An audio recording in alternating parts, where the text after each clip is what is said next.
होने जा रहा है। जो कभी सतीश पंडित जी किया करते थे। कितने लोग हैं जो पंडित जी को जानते हैं? सभी जानते हैं। वाह, अपने लिए जोरदार तालियां। आप लोग मिले हैं क्या उनसे? मिले हैं?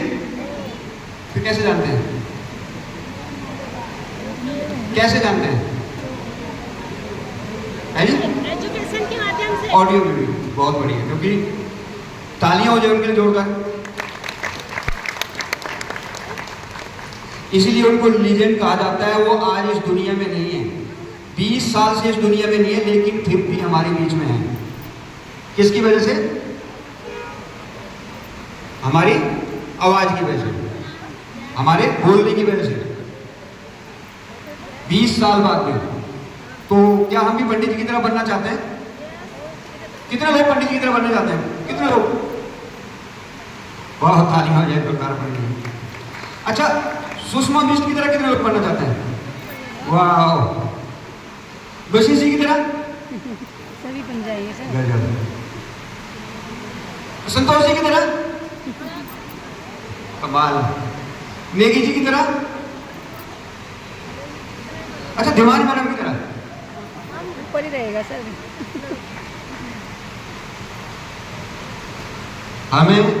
मैं आज एक एलडीपी प्रोग्राम है, तो हमें किसी की तरह बनने की जरूरत नहीं है। यस, हमें अपनी तरह बनना है। यस, किसी की तरह नहीं बनना। अच्छा, पंडित जी किसकी तरह बने? पंडित जी किसी की तरह बनेंगे? बस साहब। यस, कोठारी जी। तो वो जब किसी की तरह नहीं बने तो हम कैसे बन सकते हैं? बन सकते हैं क्या? यस, उनकी एजुकेशन को सीखना है, उनकी एजुकेशन को लेके आगे बढ़ना है। वो इस बिजनेस में, वो इस सिस्टम में, वो दुनिया में कैसे कामयाब हो गए वो सीखना है। उनकी तरह नहीं बन सकते, हम बन ही नहीं सकते। अगर ऐसा होता तो ऊपर वाला हम सबको एक जैसा बनाता। हमें अगर अलग बनाया है तो उसकी कुछ अलग मंशा थी, हम अपने जैसे बने। पर अपने जैसे कैसे बनना है उस पर हम चर्चा करेंगे आज। यस, पंडित जी सबसे ज्यादा फॉलो किसको करते थे? बस साहब को, है ना। हर मीटिंग, हर सेमिनार, जितने भी उनके आज ऑडियो वीडियो सुनते हैं, उसमें उन्होंने अपनी अपलाइन बस साहब का नाम लिया है। यानी वो उनको सबसे ज्यादा मानते थे, उनको अपना आदर्श मानते थे, उनको अपना रोल मॉडल मानते थे, लेकिन उनकी तरह नहीं बने। हमें भी पंडित जी की तरह नहीं बनना है, बल्कि अपनी तरह बनना है, अपनी एक पहचान बननी है, अपने आप को एक रोल मॉडल मानना है। यस, बन सकते हैं, और वो सारी क्षमताएं हम सब में मौजूद हैं। यस, देखो मैं कोई वक्ता नहीं हूं, आप लोगों के बीच में से हूं, और मैं अपनी हकीकत बता दूं। जब मैं इस सिस्टम में आया था तो 6 महीने तक तो मैंने ज्वाइन ही नहीं किया था, और ज्वाइन करा तो अगले 6 महीने तक मैं स्टेज पे नहीं गया था। और 6 महीने बाद जब स्टेज पे पहली बार गया तो मेरा जो है, ये जो हाथ में जो माइक है ना, वो काला नाग नजर आ रहा था, है ना। नाम नहीं बोल पाया था अपना, नाम बोलते बोलते पसीना आ गया था, है ना। लेकिन धीरे धीरे इस सिस्टम की ताकत है, मेरी नहीं है, इस सिस्टम की ताकत है। क्योंकि अगर मेरी ताकत होती तो मैं पहले से बहुत अच्छा बोल रहा होता। इस सिस्टम की ताकत है कि आज इतना है, आज ये सोच रहा हूं कि बोलूं क्या, क्योंकि पहले ही टाइम दे दिया गया कि 40 मिनट बोलना है। यस, तो 40 मिनट में तो बातचीत हो पाएगी क्या? यस, तो हमें अपनी तरह बनना है। तैयार है हम अपने लिए बनने, अपनी तरह बनने के लिए? देखो, ऊपर वाले का शुक्रगुजार है, ऊपर वाले का शुक्रगुजार नहीं कर रहे हैं तो कर रहे हैं, क्योंकि उससे उन्होंने हमें दुनिया में इकलौता बनाया है। हमारी तरह कोई दूसरा है क्या पूरी दुनिया में? यानी एक ऐसी कृति हम दुनिया में जो कुछ भी अलग कर सकते हैं। और दूसरी चीज आप बता दूं मैं कि हम सब में दूसरे से 1% एक्स्ट्रा टैलेंट भी है। हम सब में दूसरों से 1% एक्स्ट्रा टैलेंट है। मानते हैं हम किसी न किसी चीज में हम दूसरे से आगे हैं कि नहीं? किसी न किसी चीज में हम दूसरों से आगे हैं। बस सिर्फ पहचानने की जरूरत है कि हम किस चीज में आगे हैं। और हर आदमी आदमी, क्या पेड़ पौधे में भी एक जो डिजायर रहती है, वो रहती है आगे बढ़ने की, सबसे आगे रहती नहीं। हम देखते हैं कि एक बड़ा पेड़ होता है, उसके बगल में अगर छोटे पेड़ होते तो बड़ा पेड़ और बड़ा हो जाता है। यस, देखते हम पेड़ों में भी एक वो है कि हम आगे बढ़े, सबसे आगे चले। तो हमारे में भी है, किस किस में है? सभी में। यानी कि इंसान में भी है कि हम सब में आगे बढ़ने की क्षमता है और हम अपने आप को प्रूव भी करते हैं, रोज करते हैं। कई बार हम गाड़ी चलाते हैं तो गाड़ी में रेस लगा के प्रूव करते हैं। जब गाड़ी चलाते हैं ना रोड पे तो कोशिश करते हैं हम दूसरे से आगे निकलेंगे, करते हैं। और अगर रूल तोड़ने हो तो उसमें भी हम कोशिश करते हैं कि अच्छा बिना हेलमेट के चला जाए आज। यस, सीट बेल्ट भी नहीं बांधेंगे। यानी हर किसी में दूसरे से आगे चलने की जो हमारे अंदर डिजायर है, उसको हमेशा अगर हम सही पोजीशन में लगा लें तो हम सब बड़ा काम कर सकते हैं। यस, तो वो कैसे लगेगी? आज जो मुझे टॉपिक दिया गया बहुत शानदार टॉपिक है, और वो एक ऐसा टॉपिक है कि जिसपे पूरा दिन भी बोला जाए तो भी कम पड़ेगा। विजन, विजन होना जरूरी है। और मेरा जो मानना है विजन के मामले में, हर कोई विजनरी है, होता है। हर कोई दुनिया में विजनरी है, सबके पास अपना विजन होता है, लेकिन विजन छोटा या बड़ा होता है। यस, जो माली का काम कर रहा है उसमें विजन नहीं है क्या? उसके पास भी है। पूछो उससे, वो भी चाह रहा मेरे बच्चे पढ़े लिखे बड़ा इंसान बने, चाहते नहीं चाहता मेरे घर परिवार का खर्चा चले, तो विजन उसका भी है। और टाटा बिरला अंबानी के पास भी है। लेकिन सब टाटा बिरला बन सकते हैं?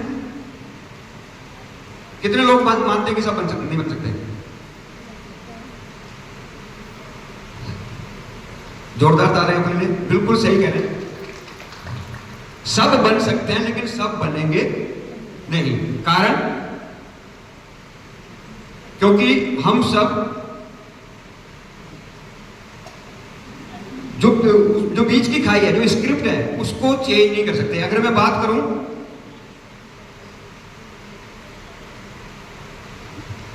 एक इंसान जब इस दुनिया में पैदा होता है तो इसकी कहानी बनती है, कहानी लिखता है।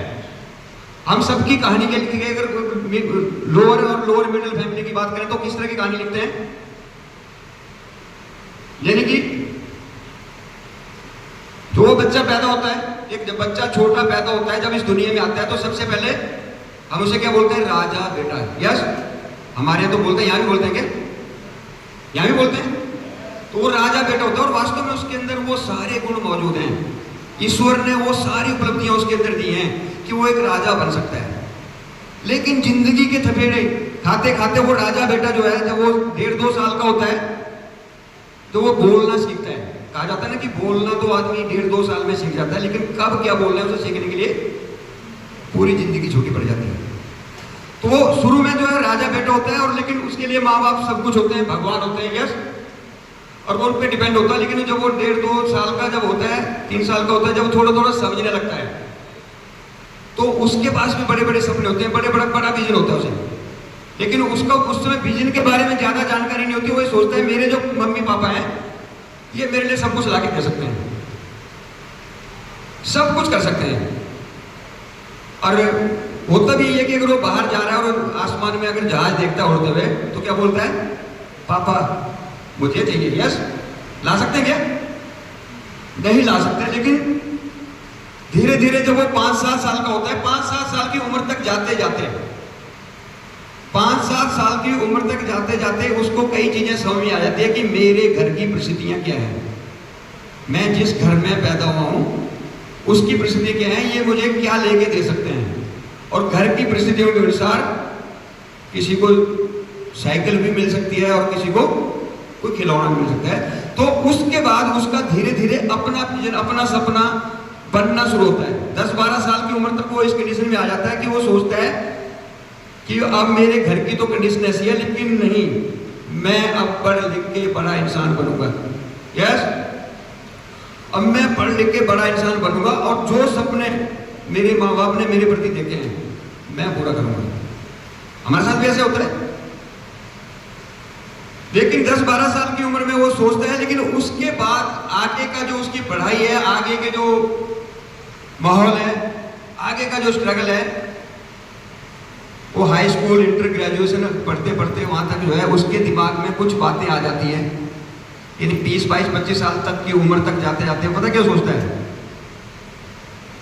बहुत मुश्किल है जिंदगी, अब कुछ नहीं हो सकता है। वो पंडित जी कहते थे वो नारियल की तरह हो जाता है। नारियल देखा हमने सबने, बाहर से सख्त हो जाता है, वो बाहर के थपेड़े खा खा के, अंदर वो वैसे के वैसे रहता है। उसका जो विजन है, उसके जो सपने हैं, वो बिल्कुल मुलायम है। और उस नारियल की तरह होने की वजह से वो जो है फिर वो ये सोचता है कि अब तो मुझे कहीं छोटी मोटी नौकरी मिल जाए, या मैं छोटी सी की दुकान कर लूं, या छोटा मोटा कोई काम कर लूं, है ना। और वो करने के बाद मेरी शादी हो जाए, और शादी होने के बाद बच्चे पैदा होंगे, मैं उन बच्चों को पढ़ा लिखा के बड़ा इंसान बनाऊंगा। वो फिर जो है वो जो बड़ा इंसान बनेंगे वो मेरे सपने पूरे करेंगे। यस। और ये कई पीढ़ियों से चलता आ रहा है, कई पीढ़ियों से मैं देख रहा हूं, हमने देखा, बहुत सारे देखे, 3-3 पीढ़ी में देख रहा हूं। तीसरी पीढ़ी में भी, पहली पीढ़ी में भी वो गरीब थे, दूसरी में भी गरीब है, तीसरी में भी वही के वही। कारण ऐसा नहीं वो भगवान को नहीं मानते, मानते हैं। हर महीने, दूसरे महीने, तीसरे महीने मंदिर भी जाएंगे, पूजा पाठ भी करेंगे। स्थितियां नहीं बदल रही। कारण कि जो विजन है, जो सोच है,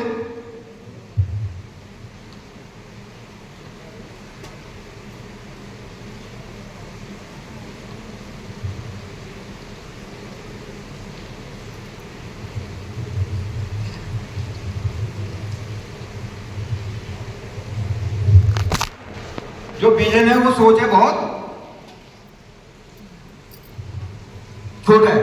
तो होता क्या है उस व्यक्ति का, उसका विजन यही है, सोच यही है कि मेरे जो है मैं अब अपने बच्चों को पढ़ा लिखा के बनाऊंगा। और वो इस स्क्रिप्ट पे चला रहता है, चलता रहता है, चलता रहता है, और एक दिन इस दुनिया से चला जाता है। यस। लेकिन अगर किसी एक को तो कुर्बानी देनी पड़ेगी। जितने लोग कामयाब है ना, उनमें से किसी एक ने कुर्बानी दी, है ना। उन्होंने स्ट्रगल झेला। मुझे एक स्टोरी बहुत इंस्पायर करती है इसमें, क्योंकि अब यहाँ पे एक स्क्रिप्ट चल रही है, इस पे हम काम कर रहे हैं, लेकिन हमारे जीवन में एक आरसीएम रूपी बिजनेस आ जाता है। डायरेक्ट सेलिंग में हम आ जाते हैं। हम डायरेक्ट सेलिंग में सब जब ये हमारे पास आ जाता है, तो हम यहाँ कहते हैं, एक व्यक्ति यहां से चला तो वो यहां तक पहुंच गया, इसे क्या कहते हैं हम? तो अलग चल, है ना। चल पाएगा ये? कारण क्योंकि यहां पे बहुत स्ट्रेस है, तो वो आगे बढ़ने की कोशिश तो करता है, लेकिन बढ़ नहीं पाता। सिर्फ 10% लोग ही बढ़ पाते हैं, क्योंकि विजन छोटा है। हर व्यक्ति का अगर मैं कहूं तो जो आंकड़े कहते हैं, मैं ज्यादा डिटेल में नहीं जाऊंगा, आंकड़े कहते हैं कि 60% लोग इस दुनिया में 6 से 10 हजार रुपये महीने कमा रहे हैं। या दूसरे वे में कहें कि मजदूर व्यक्ति, उसकी सोच कहां तक है, उसका विजन कहां तक है? शाम की रोटी। यस, ऐसा ही है।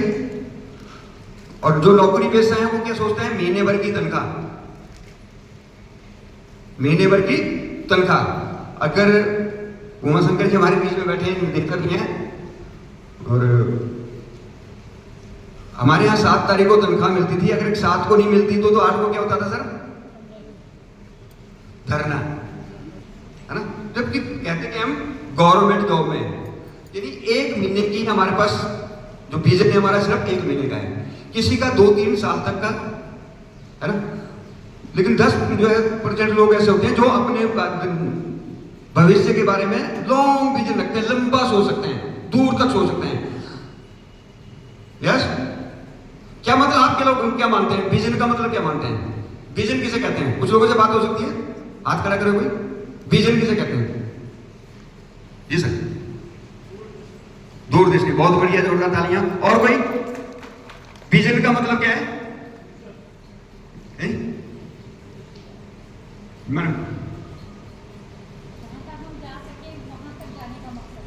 वाह, जोरदार तालियां।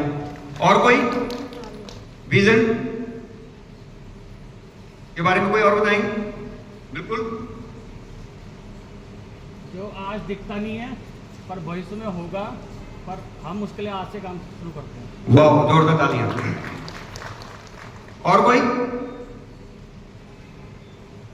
बताना चाहेगा? बिल्कुल सही आंसर है सबका। जो हमें दिखाई नहीं दे रहा है, विजन का मतलब है वहां तक सोच लेना जो हमें दिखाई नहीं दे रहा, उसको पहले फील कर लेना। जोरदार तालियां बजाने के लिए।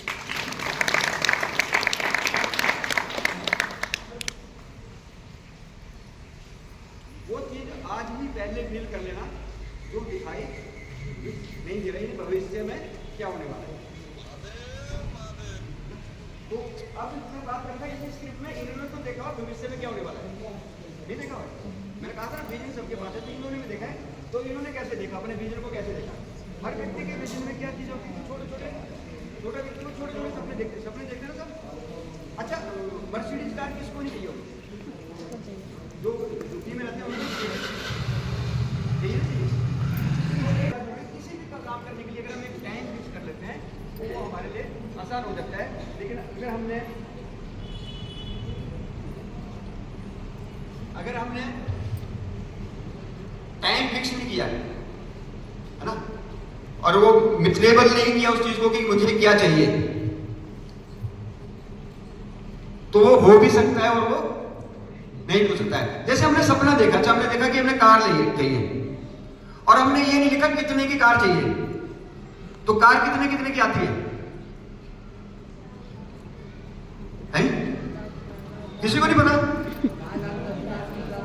5 लाख, 10 लाख, 20 लाख, 1 करोड़ और इससे कम 50 रुपए है? 50 रुपए की 1.5-2 लाख की और 1.5-2 रुपए की भी आती है। 50 रुपए की आती तो मिलेगी कार। विजन में बहुत ताकत है। विजन अगर हमने ले लिया कि मुझे कार लेनी है, जिंदगी में हमारे जाने से पहले कार जरूर हमारे घर पे होगी, लेकिन ये नहीं पता कौन सी वाली होगी। हमारा मकान जरूर होगा पर ये नहीं पता होगा, अगर हमने ये नहीं लिखा कि कितने लाख का कितने करोड़ का बनाना है तो हमें ये नहीं पता कितने करोड़ का होगा जरूर। और टाइम बाउंड किया तो उसके बीच में आ जाएगा, नहीं तो टाइम बाउंड नहीं किया तो वो हो सकता है जिस दिन हम जाने वाले हैं उस दिन वो कार भी नहीं चला पाया, अगले दिन हम चले गए दुनिया से, है ना? यस, तो मिलेगा जरूर। तो लेकिन अगर ये चीज अगर स्मार्ट सपना बनाते हैं तो ये आसान हो जाएगा। और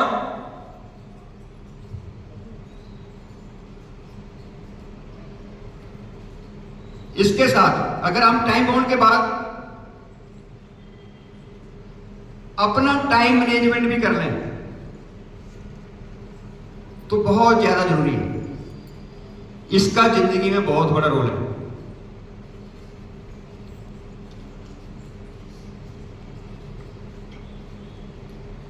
कितने लोग मानते हैं टाइम मैनेजमेंट का रोल? वाह, अच्छा मानते हैं या इस पे करते भी हैं? करना भी स्टार्ट नहीं किया। मानते हैं, इस पे चलते भी हैं? चलते हैं, बहुत बढ़िया। देखो जिंदगी में एक बहुत अच्छी कोटेशन है, ये कहा जाता है कि समय ही धन है। यस,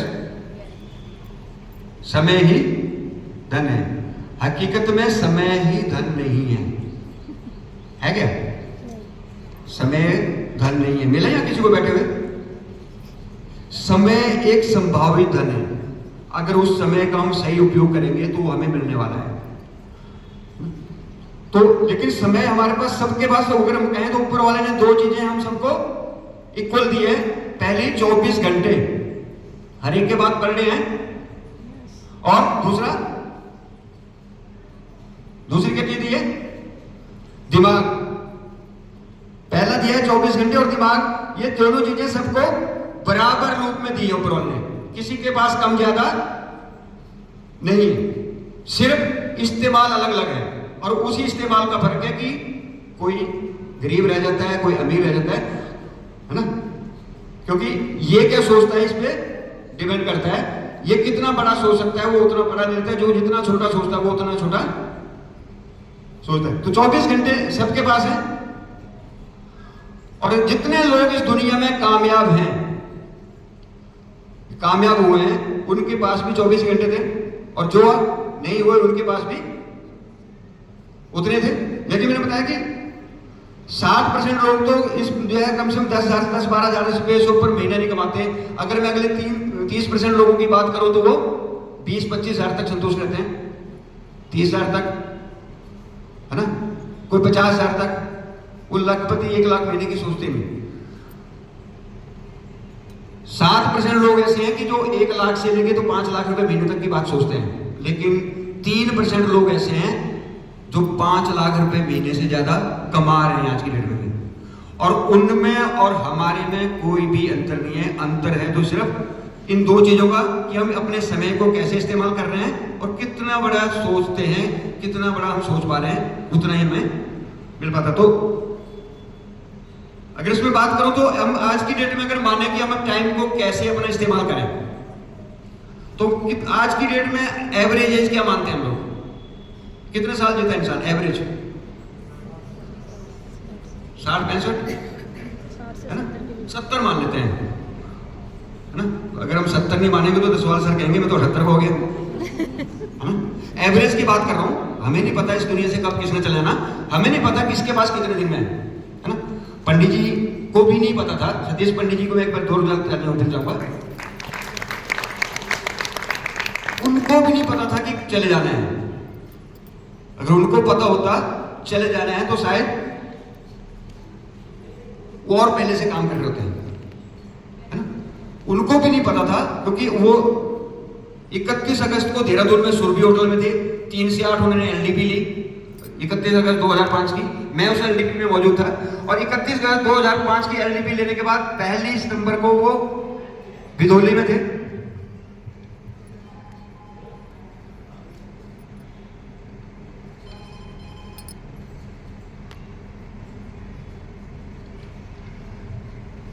पहली सितंबर को उस वक्त बिधौली गए, वहां पे जाके जमीन एक प्लॉट देखा उन्होंने, जहां आज पेट्रोलियम मिलते हैं, उसी इलाके में प्लॉट देख के आए और उनको बात करके आए कि मैं 9 तारीख को आके 9 सितंबर को आके देहरादून वहां जो है अपना प्लॉट खरीदूंगा, एग्रीमेंट करूंगा।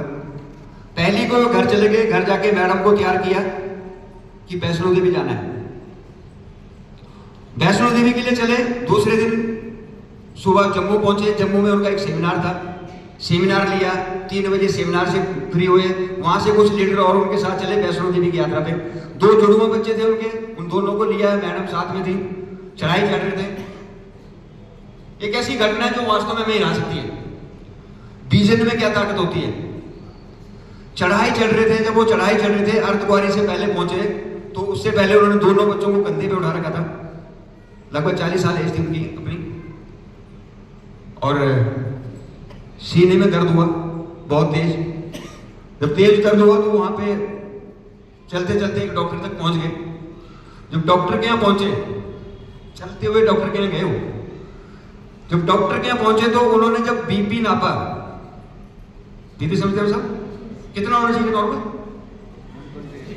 है? कितना? 120। और जब उनका बीपी नापा गया तो पता कितना था? 0। 0 में भी बंदा वहां तक पहुंच गया। और जब डॉक्टर ने देखा, डॉक्टर घबरा गया, उसने कहा इनको इमीडिएट यहां से ले जा लो। वो कह रहे ये चल कैसे रहे? ये चल ही नहीं है, तो 2 बच्चों को कंधे पे उठा के चल रहे हैं। डॉक्टर बिल्कुल तैयार नहीं था उनको एडमिट करने के लिए। उनकी जिद पे सबने जिद करी कि कुछ भी होगा हम जिम्मेवार हैं, और उनको एडमिट कर दिया क्योंकि नर्सिंग होम बहुत दूर था वहाँ से। और डॉक्टर ने जो भी बीपी के लिए जो दवाई देनी थी, ट्रीटमेंट देना तो दिए। और उनकी भी यही जिद थी, डॉक्टर वो भी ये कह रहे थे कि मुझे जो है मंदिर जाना है, इसलिए मुझे जो है 15-20 मिनट रेस्ट करके मैं यहाँ से निकलता हूँ। और अगले 15-20 मिनट बाद उनकी तबीयत खराब हुई, वो वॉशरूम गए। और वॉशरूम से आने के बाद एक ही लाइन थी उनकी last, doctor please open my growth, I have no more. उससे 1 मिनट पहले पता था किसी को? उनको पता था? नहीं पता था। लेकिन उन्होंने इस बिजनेस को ज्वाइन किया, साइन किया, 34 महीने जवाब पूरी शिद्दत से काम किया, और 34 महीने का रिजल्ट हम सबके सामने है कि आज 20 साल बाद भी हम उनकी चर्चा कर रहे हैं। विजन था उनका, उन्होंने बोला था स्टेज से कि कुछ ऐसा कर जाओ, कुछ ऐसा लिखो जो दुनिया पढ़े और कुछ ऐसा बोलो जो दुनिया सुने। और दूसरी चीज कहते थे कि वो बोलना नहीं है जो करना नहीं है, वो पहले करते थे तब कहते थे। तो टाइम का किसी को नहीं पता है ना, लेकिन टाइम मैनेजमेंट अगर हम मान लेंगे कि 70 साल किसी की एज है एवरेज, तो अगर 70 साल की एज का एवरेज निकालें तो हम सोने में कितने साल व्यतीत करते हैं जी? अगर हम 8 घंटे रोज सोए तो 70 साल की उम्र तक में कितने साल सोने में गुजार देंगे? हैं? बिल्कुल, लगभग 23 साल हम इसमें सो लेंगे। यस। अच्छा, उसके बाद दूसरा काम है, ये भी करते हैं, पढ़ाई करते हैं। यस, स्टडी भी करते हैं ना हम सब। कितने साल लगभग में पढ़ाई चलती रहती है? लगभग 20-25 साल तक पढ़ते हैं हम। 25 साल तक तो पढ़ाई कंप्लीट नहीं होती, तो 25 साल में कितने साल आप पढ़ाई में लगाते हैं? अगर हम 7-8 घंटे डेली पढ़े तो 8 घंटे है ना, 10 साल लगभग। यस, 10 साल हमारे पढ़ाई में चले गए। अच्छा, छुट्टियां भी बनाते हैं है ना, तो अगर एवरेज निकाला जाए तो लगभग 6 साल हमारे छुट्टियों में बीते होते हैं। और अगर मैं इससे आगे बढ़ूं तो हमें आराम भी चाहिए होता है। दिन भर 24 घंटे काम करते हैं क्या? करते हैं कोई? आराम चाहिए, तो आराम में भी लगभग इतने समय हमारा आराम में भी चला जाता है 5-6 साल। आराम दो तरह से होता है, एक तो वैसे आराम करते हैं और एक हम बीमार भी तो होते हैं। ऐसा कोई व्यक्ति तो नहीं जो कभी बीमार ना पड़ा होगा हमारे बीच में, यदि हम बीमार भी पड़ते हैं तो वो 5-6 साल हमारे यहाँ व्यतीत हो जाते हैं। और अगर एक और बात करें तो ट्रैवलिंग, हम घूमते भी हैं, आना जाना करते हैं, आज भी आए हुए सभी, तो एवरेज ये कहता है कि लगभग 6 साल हम ट्रैवलिंग में भी हमारे निकल जाते हैं। यस। और एक बहुत महत्वपूर्ण काम करते हैं हम, खाना खाते हैं। सभी खाते हैं ना, उसमें भी टाइम लगता होगा, आधा पौना घंटा। अगर 3 टाइम खाते हो तो 1-1.5 घंटा रोज बर्बाद करते हैं है ना, तो उसमें भी कितना समय चला जाता है लगभग? तो एवरेज अगर कहो तो उसमें 4 साल। सोचो 4 साल तक हम खाने खाते रहते हैं, जो हमारे पास 70 साल जिए तो, है ना। और उसके अलावा एक और काम हम जो करते हैं, वो करते हैं क्या? अपनी ड्रेसिंग करते हैं ना,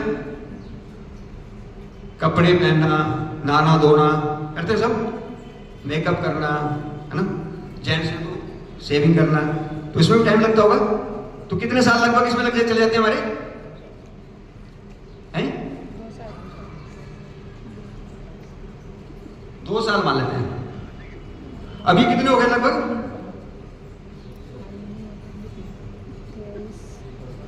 हैं? कितने हो गए? हैं? कितने? 55 ना? 23, 33, 6, 39, 6, 45, 6, 51, 4, 55, 2, 57। यस। और इसके अलावा एक काम और करते हैं जिसको कहते हैं हम सोशल एक्टिविटी। यस, रहते हैं ना कहीं ना कहीं कुछ ना कुछ सोशल तो सभी करते हैं। अभी इलेक्शन आ रहे हैं, आचार संहिता लग चुकी है, उसमें भी जाने वाले हैं बहुत सारे, है ना, मिले ना मिले कुछ भी, लेकिन हम उसमें पूरा इंटरेस्ट लेंगे। यानी कि लगभग 3 साल हमारी ये सोशल एक्टिविटी में भी चले जाते हैं। तो इसी तरह से हम 60 साल तो हमारे इन्हीं कामों में चलेंगे। अब कमाएंगे कब? अब काम कब करेंगे? अगर 70 साल की एज है हमारे पास, तो हमारे पास टाइम कितना मिला? सिर्फ 10 साल। यस, कितना समय मिला?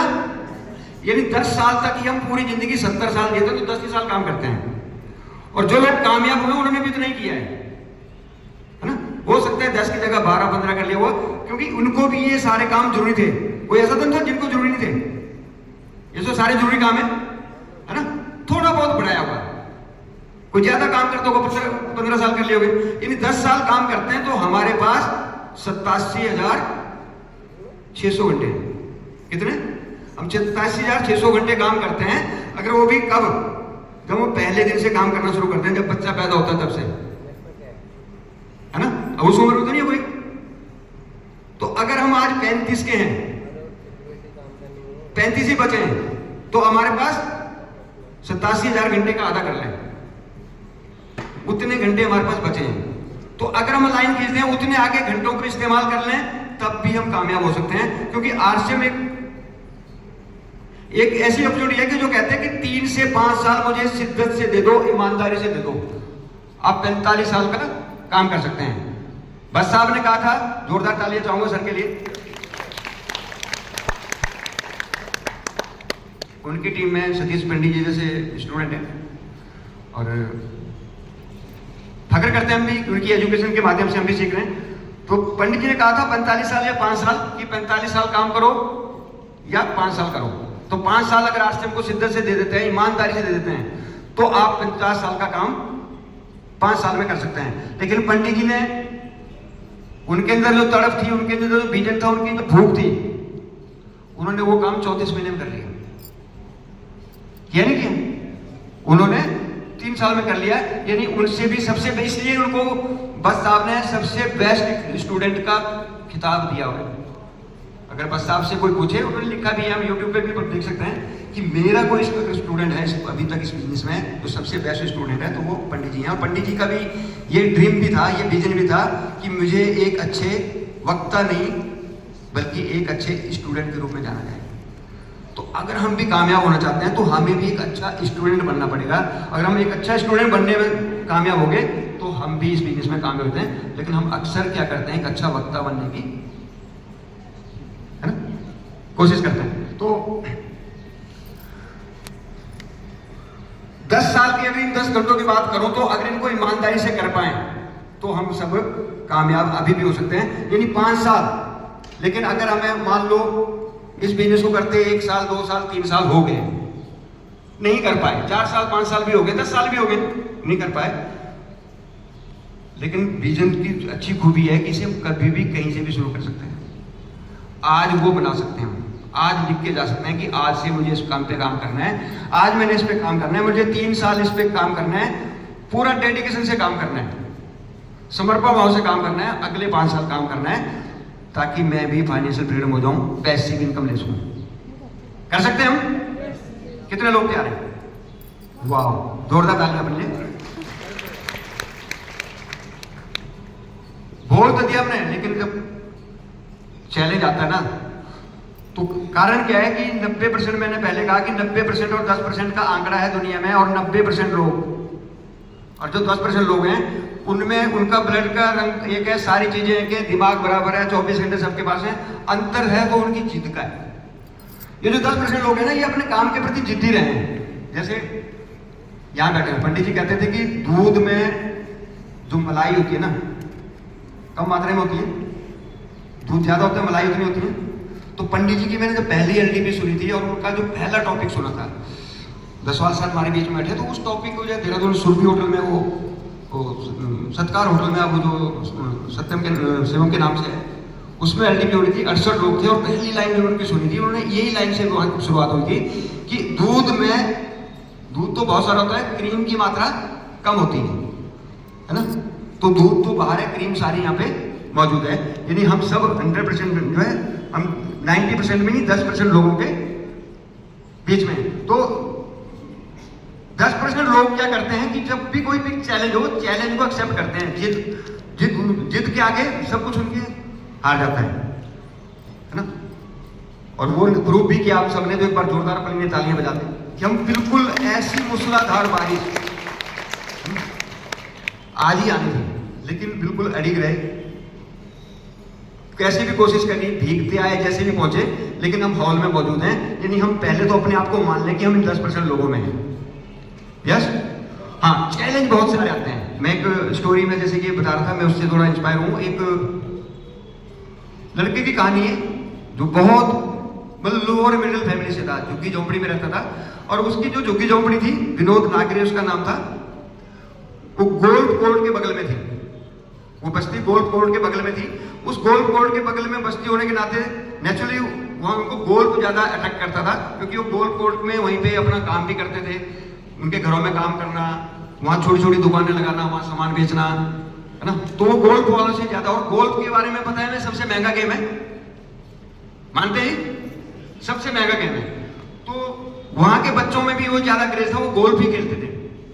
उनके पास वो वाली स्टिक नहीं होती थी, वो वाली बॉल नहीं होती थी, है ना। बॉल तो वो चुरा लेते थे, जब वो कुछ पानी में कुछ नदियों में गिरती तो वहां से उठा लेते थे, लेकिन स्टिक जो है उन्होंने सरिया मोड़ के उसकी स्टिक बनाई हुई थी और वो उससे खेलते थे।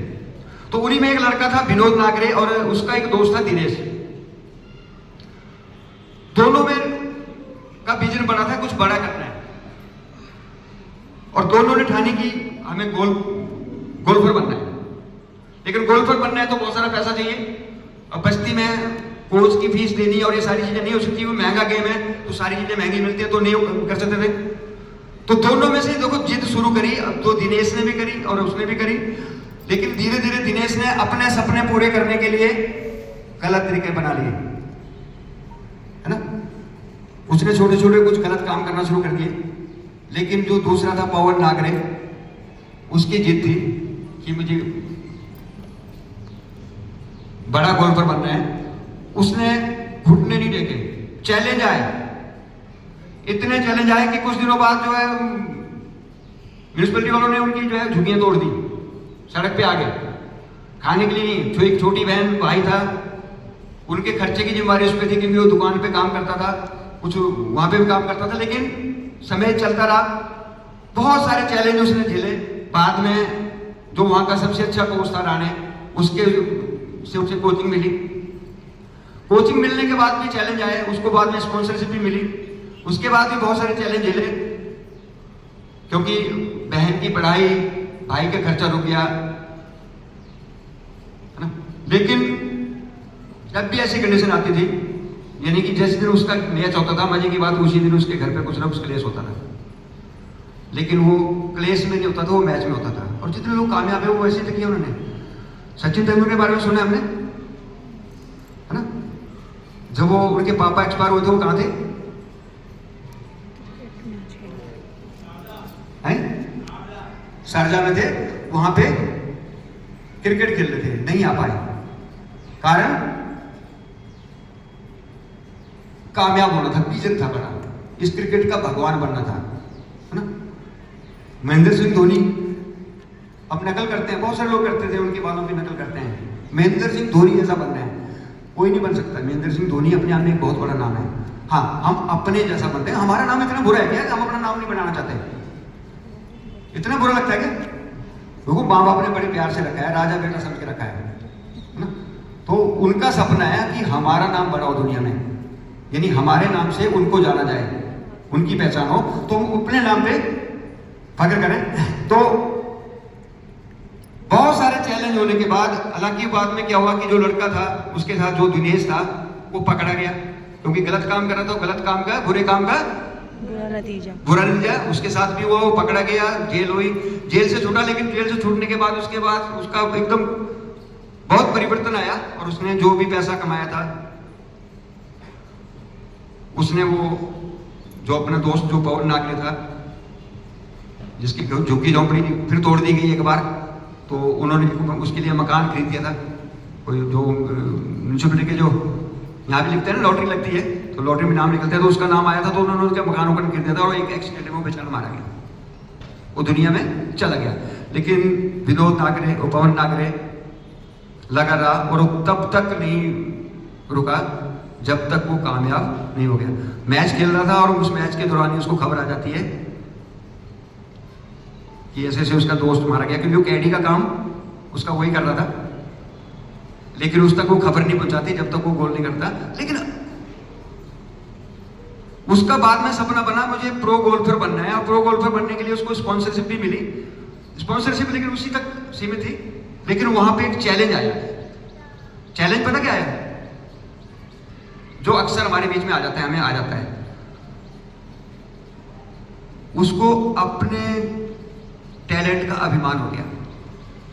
ईगो कहते हैं उसे, कि मैं मेरे से अच्छा कोई गोल्फर है ही नहीं, क्यों मैं तो सबको हरा देता हूँ। और इसके पीछे कारण भी था उसके पास, ऐसा नहीं था कि कारण नहीं था, कारण था क्योंकि जो उसका कोच था उसने वो अपने कोच का रिकॉर्ड तोड़ा था। अब जब कोच का रिकॉर्ड भी तोड़ दिया तो वो कोच को भी कुछ नहीं समझ रहा था, कोच से बहस करना शुरू कर देता था। और उस बहस का नतीजा ये होता था कि लास्ट में कोच भी बहुत परेशान हो गया। वो अपने घर गया, घर पे उसने बात करी कि देखो मैं चाहता हूं कि पवन के अंदर कुछ अलग है, वो कुछ अलग कर सकता है, लेकिन उसकी ईगो उसको करने नहीं देगी। और ये गेम ऐसा है कि वो एक स्टिक का और सेकंडों का कितना सा अंतर रहता है उसमें, जरा सा अंतर खत्म कर सकता है। और तो बीवी ने भी उसकी ये सलाह दी कि अगर ऐसा है तो उसको हारने दो, उसको पूरी हार से सबक मिलेगा। लेकिन कोच तो ऐसा नहीं चाहता ना, अपलाइन चाहती है ऐसे, है ना, कि हार जाओ। कोच भी ऐसे नहीं चाहता, और कोच ने ऐसा चाहा भी नहीं। और उसने एक बहुत अच्छा आइडिया निकाला। उसने उस झुग्गी झोंपड़ी वाले एरिया में गया, वहां पे गोल्फ खिलाया। और वहां एक नया लड़का जो आजकल बहुत अच्छा उसमें गोल्फर था, जो खेल रहा था, वहां पे उनको पूछा कि आप कितने में यहाँ पे कितने की हार जीत रखते हो, तो उसने कहा 250 रुपए की। उसने 4000 रुपए निकाले कि इस बार ये मैच 4000 का होगा और जो जीतेगा वो ले जाएगा, और मुकाबला पवन नागरे से होगा। और रिजल्ट ये हुआ कि पवन नागरे हार गया उस छोटे से बच्चे से। लेकिन उसके बल्कि 2 घंटे बाद ही उसका गेम था। तो पवन नागरे ने रियलाइज किया, कोच से बोला कि देखो मैं हारा नहीं, बल्कि मैं बहुत कुछ सीखा आज, इस हार ने मुझे बहुत कुछ सिखा दिया। तो उसने उसको जितवाने के लिए पहले हरवाया, और हरवाने का नतीजा क्या हुआ कि आज उसके बाद वो गोल्फ खेला और चैंपियन बना। तो अपलाइन भी कभी बुरा नहीं चाहती, कभी शक ना करें कि हमसे क्या करा रहे हैं, कहीं गलत तो नहीं कर रहे हैं। यस, तो अगर हमारे भी जिद है तो इस तरह के चैलेंज हमारे पास भी आने वाले हैं, क्योंकि 10% में 90% में जो फासला है तो बहुत पतली लाइन है, लेकिन बहुत स्ट्रेस करती है, बहुत बार नीचे फेंकेगी, बहुत बार पटकेगी, बहुत सारी परीक्षाएं लेंगी, बहुत सारे चैलेंज आएंगे। लेकिन अगर हम अड़िग हैं, जिद्दी हैं, तो हम कामयाब हो सकते हैं। बहुत सारे चैलेंज हैं, जैसे बहुत सारे लोग हैं। अगर मैं कहानियों की बात करूं तो पंडित जी एक बड़ी अच्छी कहानी सुनाया करते थे, किताब में भी है मेरे हिसाब से, सोचिए और अमीर बनिए में किताब है, कहानी है। एक लड़की की है, विल्मा रडोल्फ। विल्मा रडोल्फ एक लड़की थी जिसको बचपन में ही 5-6 साल की उम्र में जो ना काला बुखार हो गया। काला बुखार बहुत सारे लोगों ने सुना होगा, काला बुखार उसको हो गया। और काला बुखार जब उसे हुआ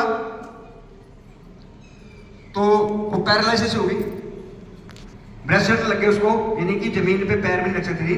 5-6 साल की उम्र तक उन्होंने बहुत कोशिश करी, चारों तरफ डॉक्टरों को सब जगह दिखाया, डॉक्टरों ने जवाब दे दिया कि अब ये चल नहीं सकती। और नतीजा क्या हुआ कि उसने जब चल नहीं सकती, लेकिन उसकी जिद थी। जब उसकी माँ थी, उसकी बाप नहीं थे, माँ ने उससे पूछा कि बेटा तेरा सपना क्या है, तुझे कुछ जिंदगी में करना क्या है, तेरा विजन क्या है। तो उस लड़की ने बोला कि मुझे इस देश की सबसे तेज धाविका बनना है। यस, पैरालिसिस, और क्या कह रही, सभी का सबसे तेज धाविका बनना है। माँ ने हिम्मत बढ़ाई कि बेटा तो अगर तू सोचती है कि बनना है तो बनेगी। और उसने धीरे धीरे माँ की हेल्प से 6 साल की उम्र में पहला कदम धरती पे रखा, धीरे धीरे चलना शुरू किया, स्कूल में एडमिशन लिया। एडमिशन में भी जो है, जब भी कोई दौड़ होती थी, दौड़ती थी, सबसे पीछे रहती थी। कॉलेज में चली गई, वहां कोच ने पूछा कि क्या करना है, कि ये मुझे इस देश की सबसे तेज धाविका बनना है। सारे बच्चे हंसने लगे। हेलो, ज्यादा सीरियस नहीं हो गए? सारे बच्चे हंसने लगे। ब्रेसलेट पहने हुए और ये तेज धाविका बनेगी। लेकिन उसने बुरा नहीं माना, हमारे पे भी हंसेंगे जब हम लोगों को बताते हैं, हंसते हमारे ऊपर भी हैं, लोग हंसते हैं क्या? हंसते हैं ना? उसने भी हंसे, लेकिन उसने कोई हार नहीं मानी, चलती रही। और एक दिन ऐसा भी आया 1954 के ओलंपिक, 1954 के ओलंपिक, और उसमें एक रिकॉर्ड बना। क्योंकि उसमें दौड़ हुई सबसे पहले 100 मीटर रेस होती है।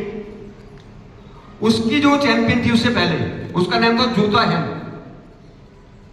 उसका नाम था जूता हेन।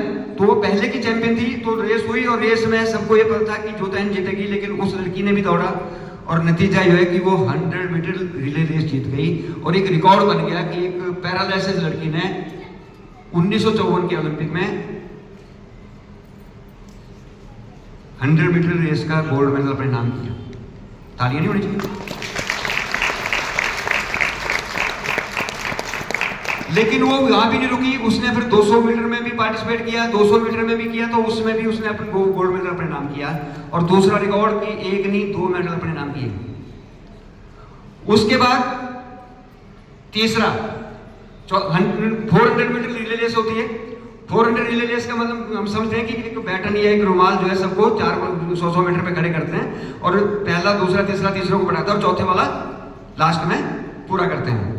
तो उसमें 400 में भी उसने लिया, पार्टिसिपेट किया और उसमें भी सारे लाइन से खड़े थे। जब वो चौथे नंबर पे खड़ी थी, चौथे नंबर पे खड़ी थी तो उसके बगल में ही जूता हेन और बिल मेडोल अगल बगल ही खड़ी थी। और जब उसके पास बैटन आई तो जैसे ही बैटन पकड़ने लगी वो बैटन हाथ से छूट गई। सबको लगा कि अब ये शायद हार जाएगी, लेकिन उसने बहुत तेजी से बैटन उठाई, दौड़ी और एक रिकॉर्ड अपने और नाम किया, 3 गोल्ड मेडल 1954 के। ये रियल स्टोरी है, हम पढ़ सकते हैं, गूगल पे मिल जाएगा हमें। यानी ठान लें तो परिस्थितियां कैसी भी हो। बहुत सारे एग्जाम्पल हमारे बीच में है। अरुणिमा सिन्हा जानते हैं सर, सब जानते हैं, है ना? दशरथ मांझी सब जानते हैं। तो यानी कि हम चाहें तो कुछ भी कर सकते हैं, चैलेंज तो आएंगे ना, बशर्ते कि हमारा विजन बड़ा हो। लेकिन विजन की एक कमजोरी है। विजन की कमजोरी क्या है कि आज तो हो सकता है हम अभी बड़ा विजन लेके जा रहे हो। पंडित जी क्या कहते थे? बहुत सारे लोगों ने सीढ़ियां सुनी है। पंडित जी क्या कहते थे कि विजन के तल्ले में छेद होता है। यानी कि विजन के तल्ले में आज हमारा बड़ा विजन है, आज हम सोच रहे हैं कि हम आरसीएम में डायमंड जाने वाले हैं, लेकिन अगर हमने कल नहीं सीखा, कल किताब नहीं पढ़ी, कल सीढ़ी नहीं सुनी, किसी मीटिंग सेमिनार में नहीं गए, जूम मीटिंग में नहीं गए, तो क्या होगा? कम हो जाएगा, है ना? और पंडित जी तो इस पे बहुत अच्छी कहानी सुनाते हैं कि धीरे धीरे वो कम इतना कम हो जाएगा कि जहां से चले थे वहां पहुंच जाते हैं। वो एक कहानी सुनाते हैं कि एक बार एक चूहा जो है, चूहा विधानसभा के बगल में रहते थे और विधानसभा के बगल में रहते थे तो वहां पे एक चूहे को अंदर जाने का मौका मिल गया। वो विधानसभा के अंदर गया, वहां घूमा फिरा, बाहर आए तो सब, जब बाहर सारे चूहों ने पकड़ा कि तुम तो आज बाहर विधानसभा में घूम के आए, क्या क्या देखा वहां, है ना? कि जी एक बड़ी सी कुर्सी थी, कि और कि बहुत शानदार थी, उस पे सोफे पे वो लगे हुए थे, फूल मालाएं लगी हुई थी, ये लगा हुआ था। कि और देखा, और क्या देखा, कि और क्या देखना, तो उस कुर्सी के नीचे बिल्ली थी। यस, तो देख क्या रहे, मैटर उस पे करेगा विजन। चूहा भले ही वो विधानसभा घूम रहे, लेकिन उसको वो कुर्सी के ऊपर की जगह कुछ नहीं दिखाई दी। क्या दिखा? कुर्सी के नीचे बिल्ली थी। तो हमें भी कहीं ऐसा डर तो नहीं लग रहा कि पता नहीं हो पाएगा, नहीं हो पाएगा? यानी हम जिद्दी बनेंगे तो पक्का हो जाएगा।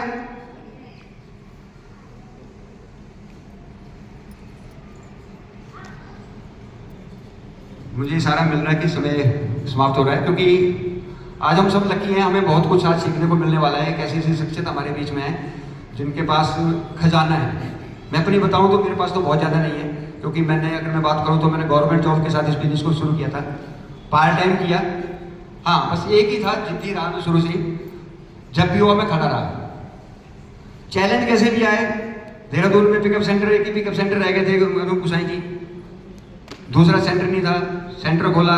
चैलेंज आया, डिपो की जरूरत पड़ी, डिपो खोला, है ना? मीटिंग सेमिनार नहीं होते थे, मीटिंग सेमिनार की जिम्मेदारी यहाँ मीटिंग सेमिनार कराना शुरू किए। ईगो मेरे पास भी आई, ऐसा नहीं कि मैं ईगो से खाली रहा। जब मैं 2013 में मैंने दोबारा सिस्टम को शुरू किया, 2015 में मैं इस बिजनेस पे रॉयल्टी पहुंचा और हमारे बीच में दीपेंद्र नेगी सर बैठे हैं, जोरदार तालियां सर के लिए।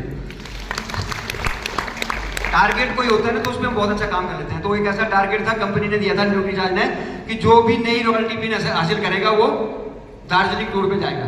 तो हम दोनों को मौका मिला, हम दोनों दार्जिलिंग टूर पे गए और 2016 में मैंने गोल्ड को स्टार गोल्ड किया, यानी कि 2013 अप्रैल में मैंने शुरू किया था और 2015 में लगभग 2.5 साल में इस बिजनेस में रॉयल्टी पे आया था दोबारा। और 2016 में स्टार गोल्ड भी हुआ, लेकिन स्टार गोल्ड होने के बाद एक ईगो प्रॉब्लम मेरे पास आई।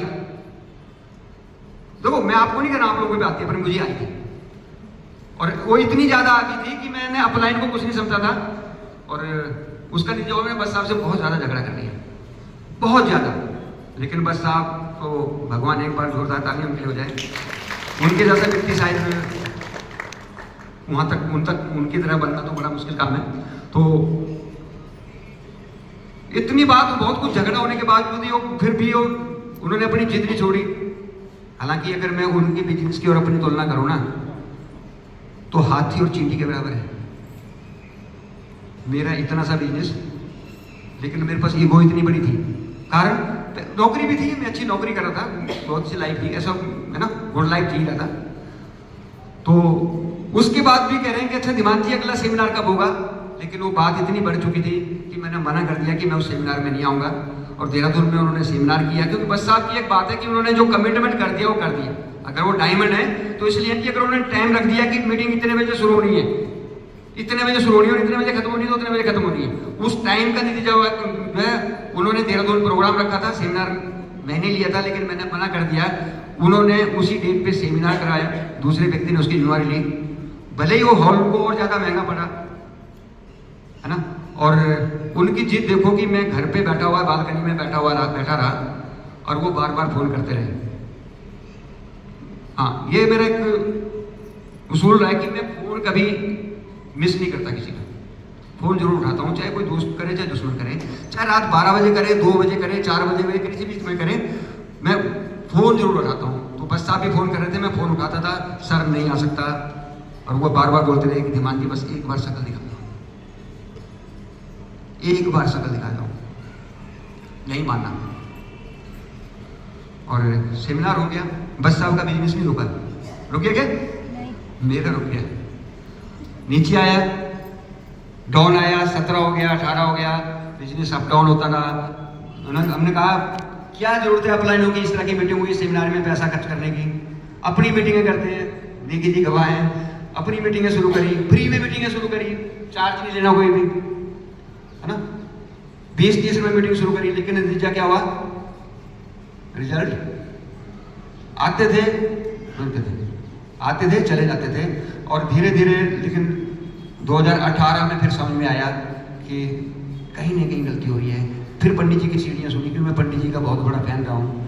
पंडित जी की सीढ़ियाँ सुनी, जो 10% सुनी, तो समझ में आया काउंसलिंग का बड़ा महत्व है। फिर बस साहब को फ़ोन किया, तब तक बस साहब से रिलेशन थोड़ा सुधर चुके थे। बस साहब को फ़ोन किया और मैंने कहा सर काउंसलिंग चाहिए, तो उन्होंने कहा धीमान जी आ जाओ। तय हुआ हर महीने की जो है फर्स्ट वीक में जिस दिन छुट्टी होगी उस दिन दिल्ली जाना है। काउंसलिंग के लिए स्पेशल में दिल्ली जाता था, हर महीने पहले वीक में काउंसलिंग के लिए स्पेशल दिल्ली जाता था। वहां से शुरुआत हुई। 2018 में दोबारा रॉयल्टी पे आया, इवन स्टार प्लेटिनियम भी किया। पहला महीना पूरा हो गया, दूसरा पूरा हो गया, तीसरे महीने कुछ चैलेंज आया, किसी ने हो गया तो लेकिन बाहर हो गया। बस साहब भी लगे कहने धीमान जी क्या होगा, मैंने कहा क्या होगा, अगले महीने कर लेंगे, क्योंकि वो जुनून था ही नहीं कि करना ही है। और समय बीता, उसके बाद फिर दोबारा हुआ, फिर वैसे चैलेंज आया, फिर तीसरी बार हुआ, फिर चैलेंज आया, और चौथी बार तो टेक्निकल की बात हुई। तब तक जिद चली थी कि अब तो करना ही है, क्योंकि तब तक तो सब कुछ जला दिया था, नौकरी छोड़ चुका था, खर्चे बराबर थे, बिटिया की पढ़ाई विदेश में होनी थी, है ना। और फिर तो अब करना ही है, क्योंकि ठान लिया था कि आरसीएम, और अगर नौकरी में से कोई चीज़ आ रहेगी तो नौकरी छोड़ूंगा, आरसीएम नहीं छोड़ूंगा। तो आरसीएम करना शुरू किया। और सितंबर में, हम सबको पता है, सितंबर 2022 मैंने दोबारा स्टार प्लेटमेंट किया। अक्टूबर में एक घटना घटी, सबको, मैक्सिमम लोगों को पता है, तोड़ दिया उसने बिल्कुल। लेकिन अपलाइन का इतना फॉलोवर हो चुका था कि वो 15 दिन बाद घर पे आते हैं और 15वें दिन आके कहते हैं कि धीमान जी अभी सेंटर चलना है। जा पाएगा वो क्या? हम दोनों गए, जो कहा वो किया, हमने काम नहीं किया। अक्टूबर में हमने कोई काम नहीं किया, कोई बिजनेस नहीं किया, हमारा स्टाफ मेंटेन हो गया। नवंबर में कोई काम नहीं किया, फिर मेंटेन हो गया। दिसंबर में भी कोई काम नहीं किया, टेक्निकल हो गया।